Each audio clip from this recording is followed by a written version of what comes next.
Change is the only constant in our lives. An observation of this will allow us to be flexible and actually enjoy the novelty that comes with being alive. And if we don't accept that change is the only constant, we will be stuck in a soulless life, one that perhaps is surrounded by physical things that we own, that belong to us, but don't have soul, the human natural soul that all of us crave. I've been on a journey for about 1.5 years through this channel and through my personal other exploits of exploring and understanding myself, understanding what really I want to do with my life and how I'd like to spend my time, who I'd like to be around, things I'd like to see. And what I've realized is that every few months, approximately 2 months, I am almost a completely different person by virtue of understanding that I need to change in order to get those goals that I've written out, in order to experience those things that I know in my dreams I would love to experience. What I've been going through recently is understanding how to coordinate a large group of human beings. And large to you, if you're watching this channel, could be anywhere from 30 people, be anywhere from 100 to 1,000 people. A large group of people really requires a lot of organization. And I love structure. I love putting things into buckets and being like, here, this is the standard way to do this thing. I think it makes life interesting and frankly easier for everyone working with me because they know what the hell I want from them. Now, what that also means is that in my private time, in the time that I spend here, perhaps talking to you or getting inspiration in life, I can no longer simply think of myself. Natalie Dawson and Brandon Dawson, their company Cardone Ventures, calls this we, W-E, leadership, we leadership. And it's something I've been practicing a lot.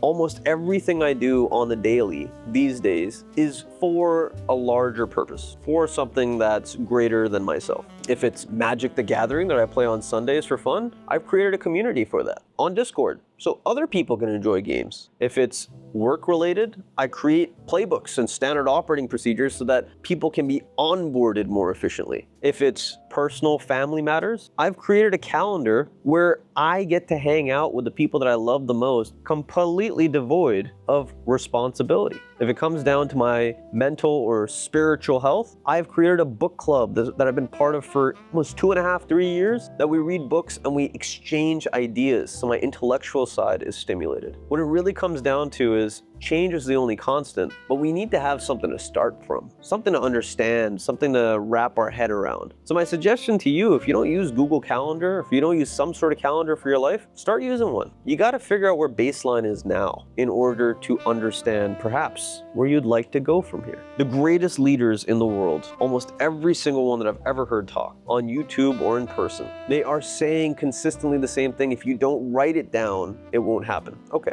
maybe you've heard that before. If you're watching a video like this, you probably have. But I think what they don't talk about is the importance of understanding where you're at now. The importance of understanding what skills, what innate talents you'd like to bring out in your life. And my recommendation for getting onto that is certainly, definitely, ultimately, making a calendar. Okay, when do I go to work? When do I work out? When do I go and hang out with my partner or my friends? When am I gonna go and do something for myself? When am I gonna go on vacation during the year, right? This is not something just necessarily to do on January 1st of every year. This is something that some of the most talented, successful people ever to have lived done consistently. And what that means is we got to do it too. If you are a catalyst, if you've made it to this point in the video, it would behoove you to take advantage of it.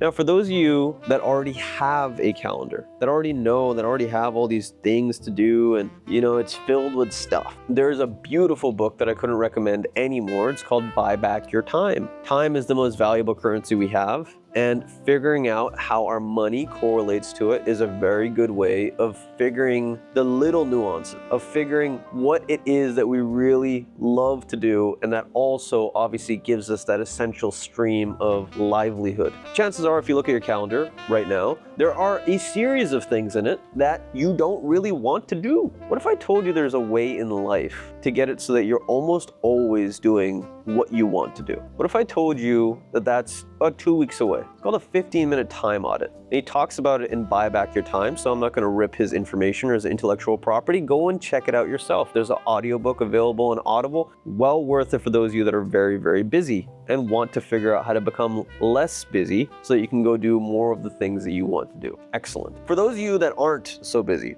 for those of you that haven't used a calendar and don't really understand why it's necessary, think about it like this. If you don't choose what you want to do, you will be perpetually confused. You will consistently have existential crises about why the hell am I even doing the work that I'm doing? Chances are there's going to be jobs that you're a part of that have great opportunities, but by virtue of you not knowing what you want out of life, you cannot take advantage of them. Furthermore, for those of you that say to yourselves, well, I'm already too damn busy, and you don't have anything in your calendar, meaning a strict schedule, there's a very good chance you're busy doing nothing. And what I mean by that is when we have to consistently choose what we are going to do, chances are we're going to waste a lot of time that we could otherwise be doing the things that we scheduled out. And that necessarily leads to a complex that makes you think you have less time. So the more organized people, the more disciplined people in life tend to have the most freedom because they know that there's certain amounts of work that they have to do, certain amounts of shit that needs to get done in order for them to have enough time to do other things that they want to do. It's quite simple. And what I've been doing that 15-minute time audit. So, there's times that I'm working for like 4 hours at a time. So I'll just put from 8 to 12 p.m. I was a dentist, then I went to a meeting, and then I did some other stuff, right? But on the whole, the idea of understanding you have to take chunks of time very seriously. And as we grow older and as we grow more productive as leaders, it becomes so much more important to figure out how our time correlates to the thing that we want most. If it's money, how much money are you making per minute that you're working, right? Per hour that you're working even, per day that you're working. Make it a bigger chunk if it doesn't make sense. How much soulful, spiritual time, novel time are you getting in life, right? How much love are you getting in life? How much happiness are you getting in life? All of that stuff boils down to taking things seriously and saying to yourself, listen, I am going to follow this fucking regimen to a T until I feel like I'm growing as a human being. The 15-minute time audit for my life has shown me how important it is to delegate little tasks off to other people so I can spend my time thinking and strategizing and coming up what the next steps are. So that people that work alongside of me, people that I serve, whoever it is, feel like there's a sense of movement, a sense of purpose. If I'm so bogged down doing all the little things, chances are that no one else is going to step up to do the hard thing, the thinking. So that's been an interesting thing for me, is realizing that some of the most successful people in the world spend very little time doing the little work. In fact, most of their time, which is a couple hours a day, ideally, I'm talking about billionaires, I'm talking about people that we hear about in the news, I'm talking about, the people that are moving shit. That's the kind of person I want to be, at least. And I'm pretty sure if you're watching this video, you want to be that person too. At the end of the day, we have to take very seriously the time that we have. And what I'm learning more and more is you have to organize your schedule in a way that makes sense. The last piece of advice that I'd give for you is, guys, you cannot do 50 different things. You can't multitask like that. You really got to focus on one thing for an extended period of time. Ideally a chunk of 4 hours to get the most out of it. And if you can set your days up like that, where all of your meetings are on one day and you just keep stacking them, you'll be in the same emotional state, ready to go and take care of that thing. If there's a bunch of busy work that you have to get done, being like, okay, 4 hours of busy work, I need to nail this stuff out so that my business or my life can run. It will save you time, because every single time you do that busy task, every single time you make that phone call, every single time you take that interview, whatever, it gets a little bit easier. And if you switch tasks all of the time, you're going to have a hard time figuring out whether or not you're actually growing, actually moving forward and changing as a human being. Hopefully this advice finds you guys well. If you have any questions, I'm curious. If you have any solutions, I'm curious. Let's help out the community. Guys, use a fucking calendar. Actualize your potential catalyst. This world needs you.